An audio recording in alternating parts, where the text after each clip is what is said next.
Cioè la casa di Luciana, questa donna qui, è allagata.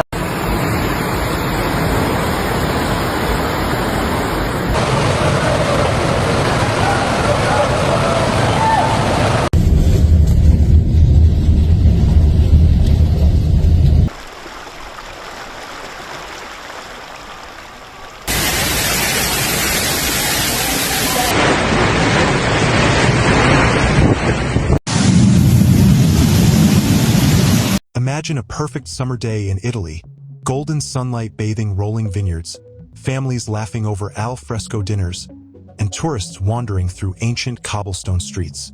The air is warm, the mood is light, and life feels idyllic. But in mere moments, that tranquility is obliterated.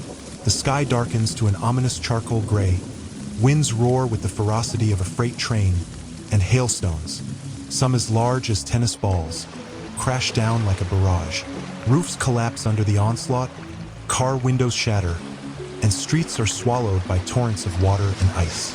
This kind of sudden, violent weather shift is rare but not unheard of in Mediterranean climates, where warm summer air can collide with unstable atmospheric conditions, creating perfect storm conditions.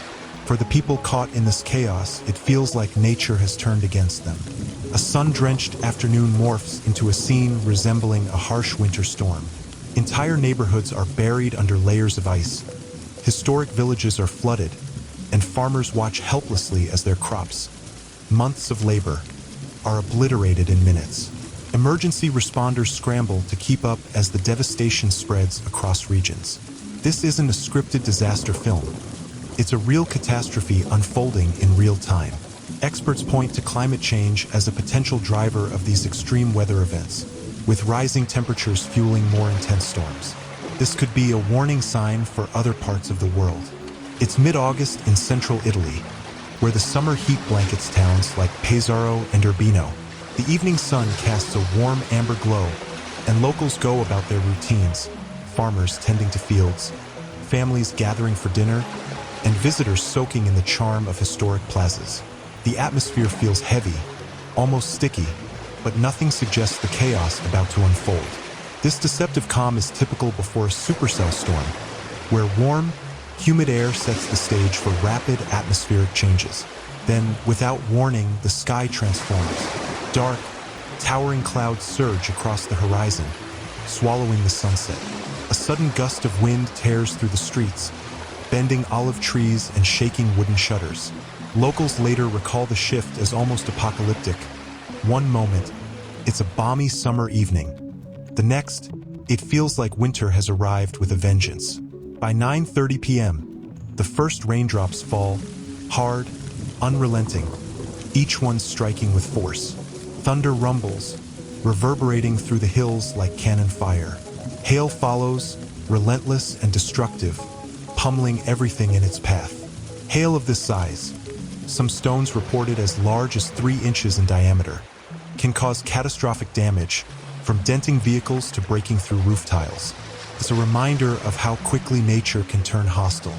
In the tense moments before the storm's full power hits, residents stand frozen, staring at the sky. A sense of dread settles in. They know something unprecedented is coming. On August 15th, in the sun-drenched province of Bento, southern Italy, a serene summer afternoon was unfolding. Families strolled through vibrant markets, and the warm air buzzed with laughter. But this tranquility was about to be shattered. Without any warning, ominous black clouds rolled in, devouring the clear blue sky.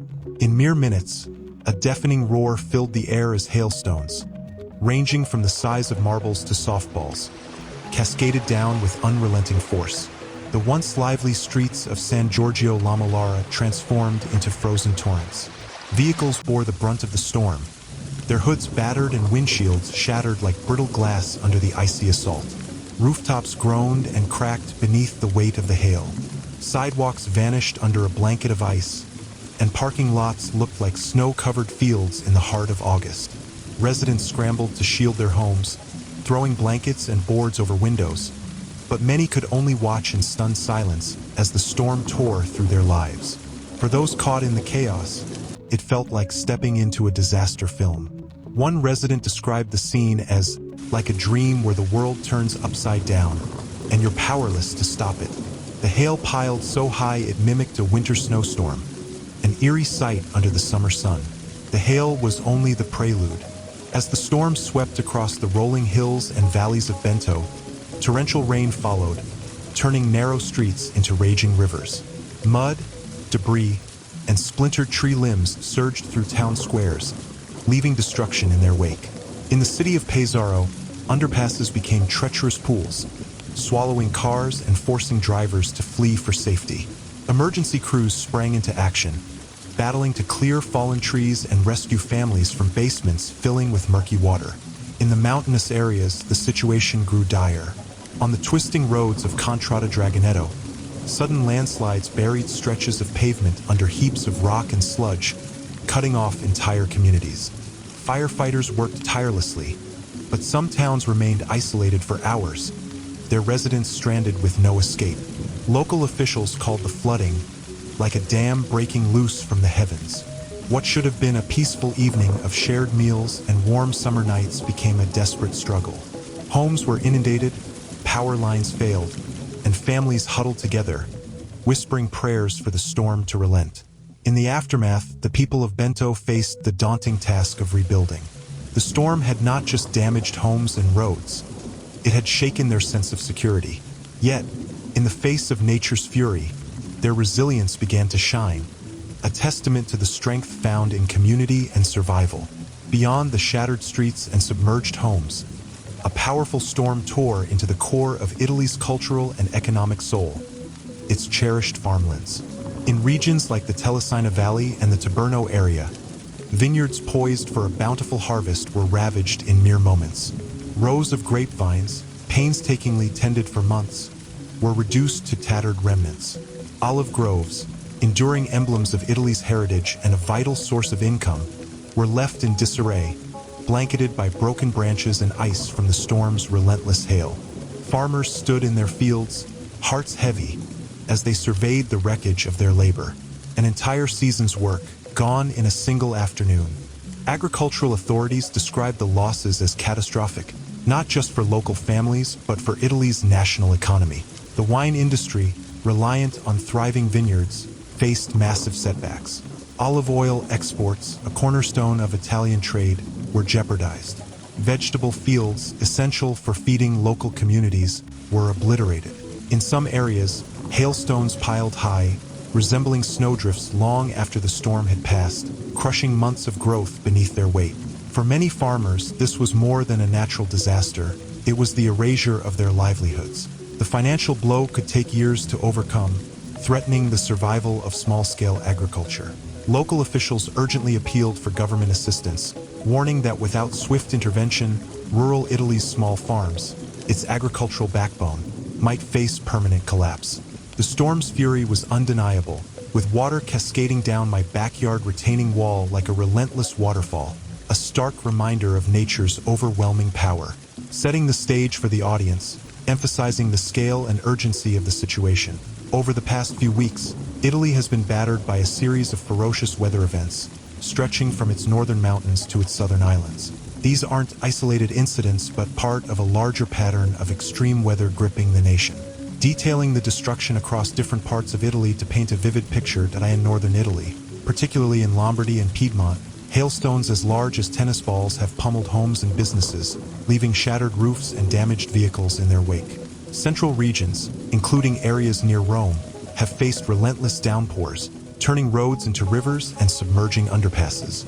In Sicily, narrow streets became raging torrents, sweeping away cars and flooding shops and homes. Highlighting the efforts of emergency services to show the human response to the crisis, Italy's Civil Protection Agency has been working around the clock, elevating weather alerts from yellow to red in several regions. Firefighters and rescue teams have responded to thousands of calls, saving stranded drivers, clearing debris from blocked roads, and pumping water from flooded basements. Regional leaders have issued urgent advisories, urging residents to stay indoors, avoid low-lying areas, and secure outdoor structures against powerful winds. Linking the storms to broader climate trends to provide deeper insight, officials have warned that these destructive storms are becoming more common and intense, a trend that aligns with what climate experts have been saying for years. A warming planet is supercharging weather systems, leading to more extreme events across Europe and beyond. Local communities are now calling for stronger infrastructure, improved drainage systems, and better insurance policies to cope with the growing threat. Wrapping up with a powerful message and engaging the audience. These storms in Italy are more than just headlines. They're a stark reminder of nature's power and our planet's changing climate. From hailstorms wrecking homes to floods swallowing streets, the message is clear. We must act. If this video resonated with you, please like, share, and subscribe to support our mission of bringing critical videos like this to light. We want to hear from you. Do you think these extreme weather events are the new reality? Or can we still make a difference with better planning and action? Share your thoughts in the comments. Stay safe, stay aware, and thank you for watching.